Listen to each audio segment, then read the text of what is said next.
Hello बच्चों, हम लोग आज नया चैप्टर शुरू करेंगे। चैप्टर 7 आपका ट्रायंगल्स, क्लास 9th का। क्लास 9th में हमें ट्रायंगल में जो पढ़ाया है एनसीईआरटी के अंदर में वो है कॉन्ग्रुएंसी, कि एक फिगर दूसरे का कब कॉन्ग्रुएंट होगा, वो कब फिगर कॉन्ग्रुएंसी कहलाएगा। है क्या, अगर एक हमें ट्रायंगल दे दिया गया, ये एक ट्रायंगल है, एक ट्रायंगल ये दे दिया गया हमको, एक स्क्वायर दिया हमें, ये रेक्टेंगल मान लो, एक रेक्टेंगल ये है, एक रेक्टेंगल ये है। तो इन दोनों, इस ट्रायंगल में और रेक्टेंगल में हमें क्या दिखाई दे रहा है, इनकी कोई भी साइड हमारे पास इसके इक्वल नहीं है। अगर हम इसको नाम देते हैं A B C D E F, ये क्या है, A B C D E F G H. तो ट्रायंगल के फिगर में बात करें, हम ट्रायंगल के अंदर में हम बात करते हैं, तो A B is not equal to D E, A C not equal to D F और B C not equal to E F, या कोई भी साइड इस ट्रायंगल के इक्वल नहीं है। और ये शेप भी हमें दिखाई दे रही है, ये एक बड़ा ट्रायंगल है, ये एक छोटा ट्रायंगल है। तो इस तरह के फिगर को हम कभी भी कॉन्ग्रुएंट नहीं कहेंगे। सेम ये रेक्टेंगल दे दिया गया आपको ए बी सी डी और ई एफ जी एच, इनके भी साइड्स आपस में इक्वल नहीं है। अगर एंगल इक्वल है भी इनके, मान लिया एंगल इक्वल है इनके, लेकिन साइड अगर हमारे इक्वल नहीं है तो इसको हम कहेंगे हमारा कॉन्ग्रुएंट फिगर नहीं है। तो कॉन्ग्रुएंट फिगर कब कहलाएगा, कॉन्ग्रुएंट फिगर तब कहलाता है जब हमारे पास corresponding sides and corresponding angles are equal. किसी भी ट्रायंगल के अंदर में या किसी भी फिगर में, हमने ट्रायंगल के बारे में बात पढ़नी है तो ट्रायंगल की बात करें, हम बात करेंगे खाली ट्रायंगल।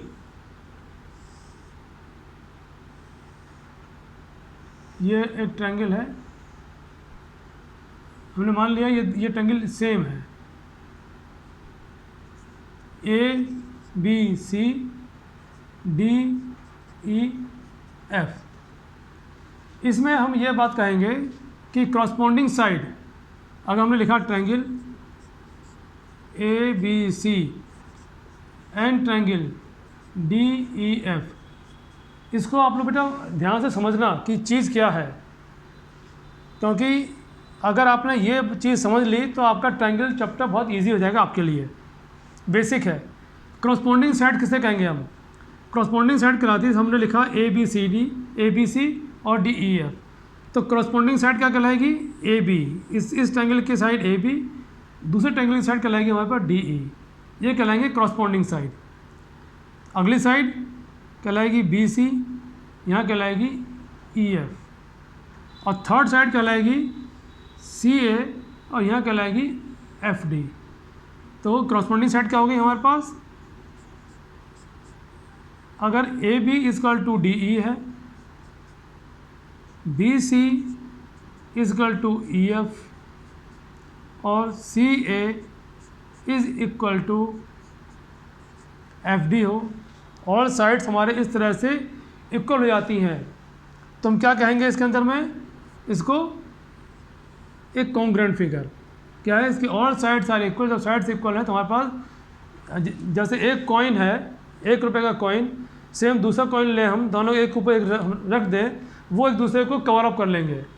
उसी तरह से अगर हमने ए बी सी को इसके ऊपर रखा, ये इसको पूरी तरह से ढक ले, पूरी तरह से ढक ले, एंगल साइड्स हर तरह से, तो हम कहेंगे ये फिगर हमारे क्या है, कॉन्ग्रुएंट फिगर है। इसी तरह से क्रॉसपॉन्डिंग एंगल्स की बात आती है। फिर क्रॉसपॉन्डिंग एंगल क्या कहलाएंगे, ये कहलाएंगे हमारे पास क्रॉसपॉन्डिंग साइड्स, क्रॉसपॉन्डिंग ये साइड्स हैं हमारे पास। और क्रॉसपॉन्डिंग एंगल क्या कहलाएंगे, angle A, angle A is equal to angle D हो यहाँ पे, angle B is equal to angle E, और angle C is equal to angle F, ये कहलाएंगे आपके क्रॉसपॉन्डिंग एंगल, क्रॉसपॉन्डिंग एंगल। इस चीज़ को अगर यही हमें समझना है, मेन ट्रायंगल में हमें समझना यही है, 3 थ्योरम दिए गए आपको, वो अलग बात हम समझेंगे, पहले इसको समझ लें अगर आप, ये फंडामेंटल है पूरा। अब इसको लिखने का तरीका क्या क्या होता है, इसको लिखने का तरीका हमारा बदल जाएगा। इस करस्पॉन्डिंग छोटा कर देते हैं,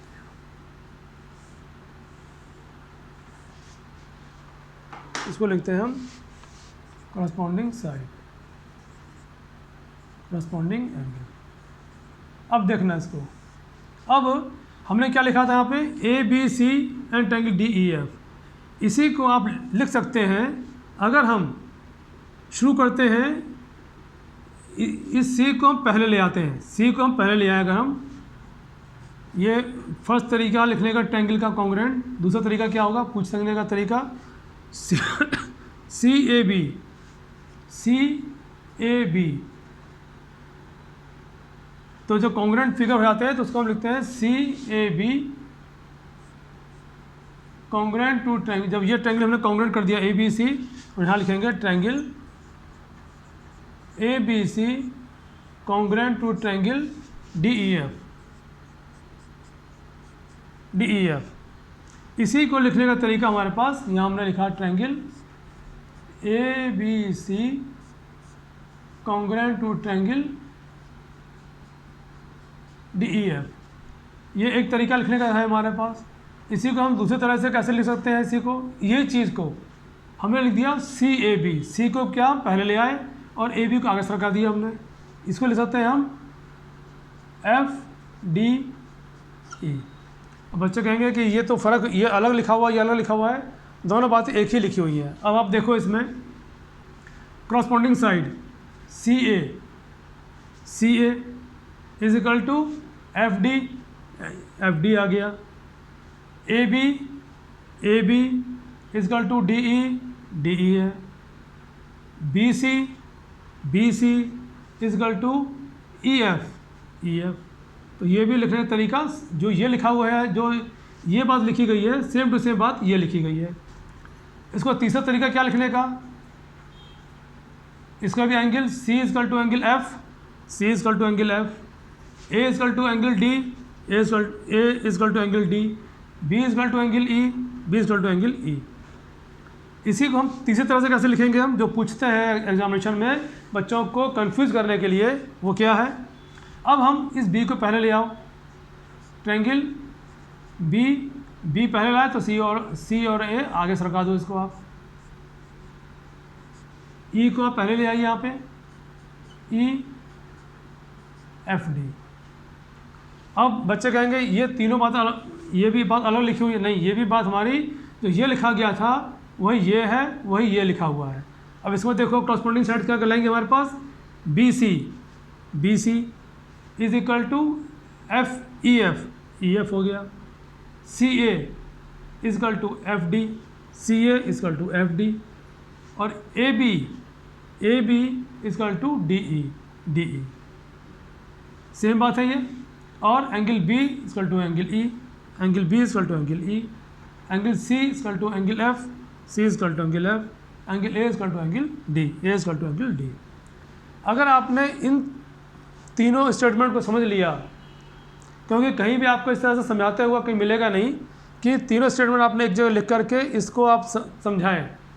अगर आपने ये चीज़ समझ ली कि कैसे लिखा जाता है, इनको लिखने का तरीका क्या है, तो समझ लिया आपका ट्रायंगल का चैप्टर पूरा हो गया। अगर आपने सिर्फ ये समझ लिया कि कैसे लिखना है, एग्जामिनेशन में वो आपसे फिगर दे देगा, पूछेगा इसको प्रूफ करें आप, तो आपने सपोज ये प्रूफ कर लिया पहले, और फिर देखो कि ये किसको कैसे लिखना है हमें। सी पहले लिखा हुआ है तो सी को हम इधर ले आएंगे, ए बी आगे चल जाएगा यहाँ पे, एफ को पहले ले आएंगे और डी आगे चल जाएगा हमारे पास। अगर उसने कुछ हमसे बी पे शुरू किया, उसने एंगल बी सी ए और ई एफ डी प्रूफ के लिए बोला गया, हमने ये प्रूफ किया हुआ है, तो बी कब आएगा, बी को यहाँ लाएंगे, ए को आगे भेज बी, इसको कैसे लिखते हैं हम, बी सी ए, तो बी सी ए, बी आगे आएगा, बी सी और ए ऐसे घूम के आएगा, ये यूँ, बी के बाद सी और फिर के बाद ए आएगा, ए लास्ट में, बी सी और ए, यहाँ पर ई एफ और डी, लास्ट में डी आएगा आपका, ई से मूव करेगा ये ऐसे, ई एफ और डी, ई एफ और डी। तो ये प्रैक्टिस आपको अगर मालूम हो जाएगी कि कैसे हमें लिखना है, ट्रायंगल का मेरा कॉन्ग्रुएंट होगा। ये जो हमने बताया इसी को क्या कहते हैं, तीनों साइड जब इक्वल हैं, ये थ्योरम कहला हो जाता है आपका साइड साइड साइड रूल। ये हो गया आपका first theorem, side side side rule से आपने कॉन्ग्रुएंट प्रूफ कर दिया। ये आपका साइड साइड साइड हो गया। ये हो गया आपका एंगल, दो एंगल अगर इक्वल हैं, एक थ्योरम आपको दिया गया है, इसको फिर से सुनाते हैं।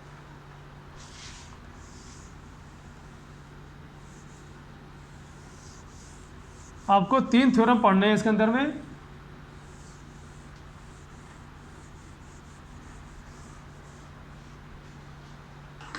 तीन थ्योरम क्या पढ़ने हैं, सपोज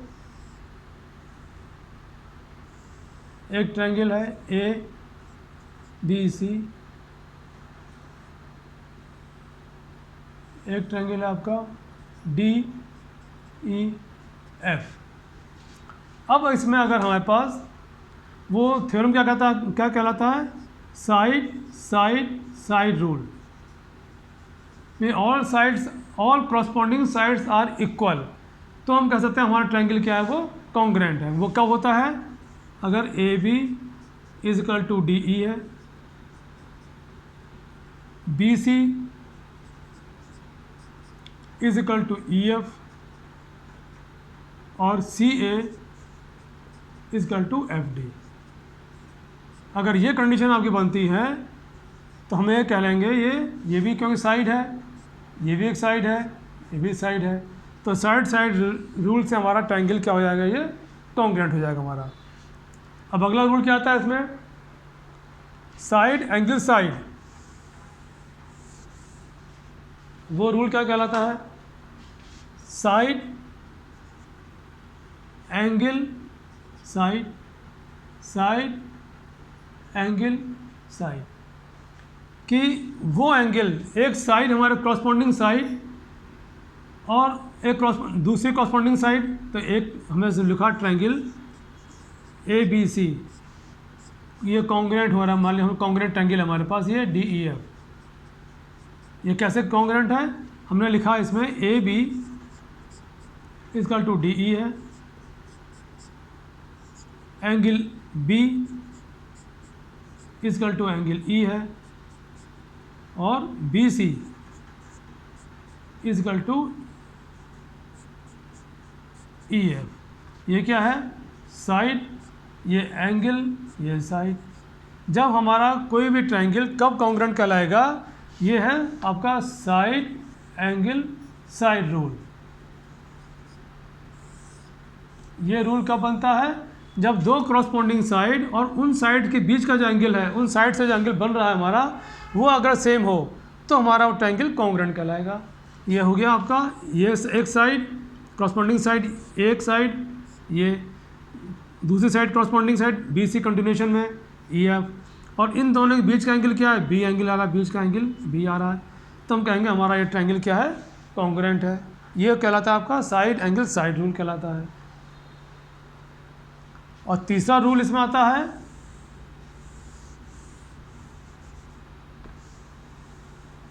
थर्ड रूल है आपका एंगल साइड एंगल। हमने एक ट्रायंगल बनाया A B C D E F, दो एंगल हमने लिखा triangle A B C congruent, मान लिया ट्रायंगल कॉन्ग्रुएंट हमारे पास डी ई एफ के। ये किस कंडीशन से कॉन्ग्रुएंट है हमारा एंगल बी, हमने लिखा angle B is equal to angle E के है, कॉरस्पॉन्डिंग साइड एक एंगल ये लिया हमने, corresponding side B C is equal to E F, और third angle angle C is equal to angle F. हमने क्या लिखा, दो एंगल और उनके बीच का साइड, ये एक एंगल, साइड, ये एक एंगल, एंगल, साइड और एंगल, दो एंगल, ये हमारा कहलाएगा एंगल, साइड और एंगल कहलाएगा। तो हमारा ये क्या हो जाता है, एंगल, साइड, एंगल रूल से हमारा यह ट्रायंगल कॉन्ग्रुएंट कहलाएगा। ये सिर्फ आपको रूल्स याद होने चाहिए कि कैसे है रूल ये। तो क्या हो गया, एंगल, साइड, एंगल, एक एंगल उसके कॉरस्पॉन्डिंग साइड, फिर एक एंगल अगर हमारे पास इक्वल हैं दूसरे ट्रायंगल के, तो हम कह सकते हैं अगर ये कंडीशन हमारे फुलफिल हो रही है तो हमारा इसका वाइस वर्सा ये ट्रू है। अगर ये ट्रू इस कंडीशन से है तो ये ट्रू होगा हमारे पास। दोनों ही रूल हमारे पास वाइस वर्सा रहेंगे। अगर ट्रायंगल हमने दिया कॉन्ग्रुएंट है, कॉन्ग्रुएंट किस कंडीशन से, वो कहता है A angle side angle triangle से रूल कॉन्ग्रुएंट है। तो बताओ कि कौन कौन से एंगल और किस साइड के बेस पे आपका ये एंगल, ये ट्रायंगल आपके सिमिलर है, जो कॉन्ग्रुएंट है। तो हम कह सकते हैं एंगल साइड एंगल, अब हम कह रहा है 1 नंबर क्वेश्चन आ सकता है आपके पास में, तो हम लिखेंगे एंगल बी, एंगल ई के इक्वल है, एंगल सी एफ के इक्वल है, और बीच की साइड बी सी हमारे पास ई एफ के इक्वल है। तो हम कह सकते हैं हमारा एंगल साइड एंगल के रूल से ये हमारा ट्रायंगल हमारा कॉन्ग्रुएंट है। और एक रूल और पढ़ाया गया है, वो एंगल एंगल साइड, किसी भी ट्रायंगल के दो एंगल इक्वल हों, वो रूल है आपका एंगल एंगल साइड। अगर किसी भी ट्रायंगल के दो एंगल इक्वल हो और एक साइड इक्वल हो हमारे पास, तो हमारा वो ट्रायंगल क्या होता है, कॉन्ग्रुएंट कहलाता है ट्रायंगल। तो ये 4 रूल आपको पढ़ने हैं। एक तो सबसे पहला रूल हमें पढ़ाया गया है, first side side side rule है। दूसरा है side angle side rule. Third angle side angle rule है ये। और फोर्थ रूल पढ़ाया गया हमको एंगल एंगल साइड रूल। ये चारों से हमारा ट्रायंगल क्या होता है, कॉन्ग्रुएंट प्रूफ होता है। और ट्रायंगल ये किसी भी एक कंडीशन को हमारा ट्रायंगल फुलफिल करता है तो हमारा वो ट्रायंगल क्या होगा, कॉन्ग्रुएंट होगा। ये एक आपका इंट्रोडक्शन है। इसी बेस पे आपका 7.1 एक्सरसाइज, 7.1 के सारे क्वेश्चंस आपके इसी बेस पे आपको करने हैं। ज़्यादा दिक्कत नहीं है, इसको आप एक बार समझ लेंगे। और ये रूल्स हमें याद होने चाहिए कब हमने ट्रायंगल, इन क्वेश्चंस को कभी भी कब करें, कॉन्ग्रुएंट के क्वेश्चंस को या पूरी मैथमेटिक्स को, जब भी आप इसको पढ़ते हैं तो सबसे पहले उस क्वेश्चन को आप ऑब्जर्व करें कि क्वेश्चन ने क्या क्या इन्फॉर्मेशन हमें दी है। मैथमेटिक्स में 80% इन्फॉर्मेशन आपके क्वेश्चन में ही रहती है कि उसका सॉल्यूशन कहाँ मिलने वाला है। जब भी आप ट्रायंगल के क्वेश्चन को करेंगे, आप ट्रायंगल में वो आपको तीनों कंडीशन कहीं ना कहीं छुपी हुई आपको मिलेगी। हमको जब क्वेश्चंस करेंगे तो आपको दिखाई देगा कि उसमें सारे इन्फॉर्मेशन उसने अपने आप से दे रखी है। हमें सिर्फ उस इन्फॉर्मेशन को इन रूल्स के हिसाब से सेलेक्ट करना है कि किस रूल को लगाएं और किस तरह से उसको हम कॉन्ग्रुएंट प्रूव करें। सिर्फ 1-2 क्वेश्चन ऐसे होंगे जहाँ पे आपको कंस्ट्रक्शन करनी पड़ेगी। अदरवाइज़ आप उस क्वेश्चन को 2-3 मिनट एक बार ऑब्जर्व करें, 2-3 बार उस क्वेश्चन को पढ़ें, तो आपका ये हो ही नहीं सकता कि वो क्वेश्चन आप कॉन्ग्रुएंट का ना कर पाएँ। सिर्फ आपको क्वेश्चन को ध्यान से ऑब्जर्व करके पढ़ना है कि क्या क्या लाइन लिखी हुई है, एक एक शब्द को, एक एक लाइन को उसको पढ़ें आप, तो आपका क्वेश्चन आराम से सॉल्व होगा।